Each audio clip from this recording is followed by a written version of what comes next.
Thanks, Andy. Now then, here's the question. Should IVF be free on the NHS? The woman who became the world's first test tube baby 40 years ago, Louise Brown, says rationing the treatment is devastating to couples struggling with infertility. So, what is the situation currently? One cycle of IVF costs just under £3,500. It gives a woman in her late 30s a 1 in 5 chance, dropping to a 1 in 20 for a 42-year-old. It's recommended women under 40 should get 3 goes, whereas women over 40 should get 1.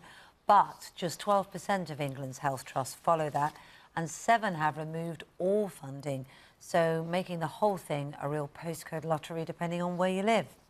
Well, to talk about this, joining us now is Sarah Norcross from Fertility Fairness, a charity that campaigns for people to get 3 full IVF cycles on the NHS. And also Caroline Farrow, a mum of 5 and journalist who blogs about her Catholic faith, who believes there shouldn't be any NHS funding for IVF. I'm going to have to come to you first of all, Caroline. You had 5 children naturally.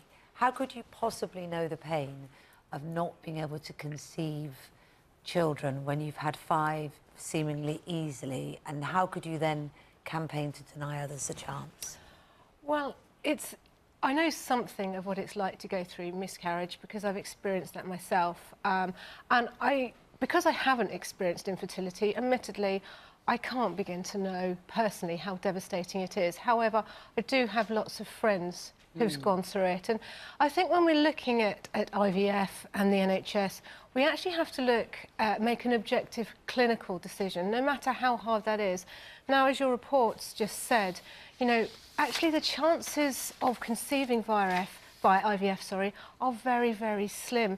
And if these success rates were applied to any other kind of treatment, NICE would be saying, no, we're not going to fund them. Now, that's not to say infertility is unimportant and people should just get over it. Actually, I think there is a much wider debate that needs to be had about female and male fertility and when women need to think about having their children.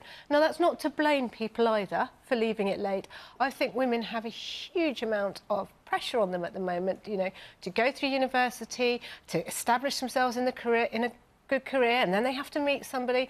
And obviously, you know, for a lot of women, by the time they start trying, they're in their late 30s, and that's often... They suddenly realise it can be too late. You know, so it's not about blaming women, but saying, can we have a wider conversation about fertility? Well, Sarah, let's talk to you about that, because the cost is something that has come back to us from our viewers as well. £3,500 just for the 1 cycle, and it's a 1 in 5 chance. That drops to a 1 in 20 chance for someone who's 42 or older. And the reality is, sadly, our NHS is stretched. They're desperately trying to find money for all sorts of different services, and this is, for some people, just too much. Yeah, the NHS is strapped for cash, and that's a political issue.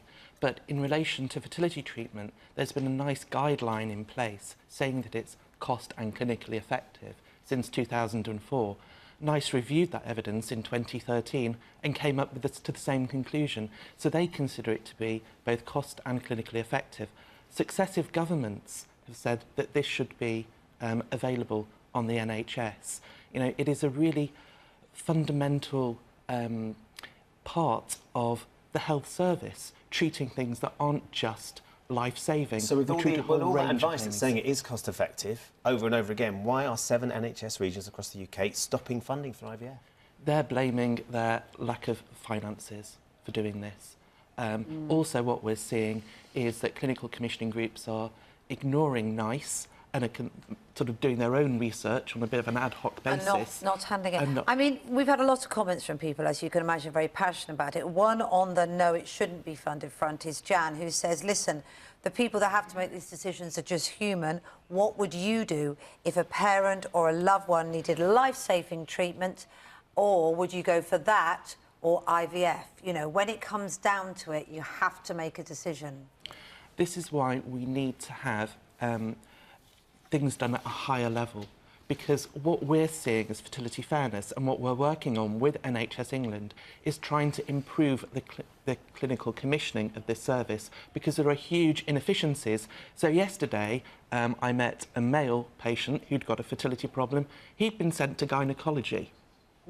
Now, you don't have to have a medical degree to know that he's not going to be fixed by a gynaecologist. No. So there are huge inefficiencies. Women are having unnecessary treatments that don't come out of this pot of money, but are obviously a huge cost. So they're having laparoscopies, which would pay for a cycle of IVF.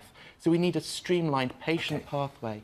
I'm really sorry, we are out of time, so we're going to have to leave it there. Sarah, thank you for joining us, and Caroline as well. Lots of people getting in touch with this. An argument that comes up a lot, why should treatment be given so freely to people who have drunk and smoked and eaten themselves into illness, which was a choice, as opposed to someone who naturally can't conceive, which isn't a choice. Tricky one, isn't it? I'm sure we'll return to it. Thanks very much indeed. Good morning, Britain. It's back tomorrow from 6. We'll see you then. Now it's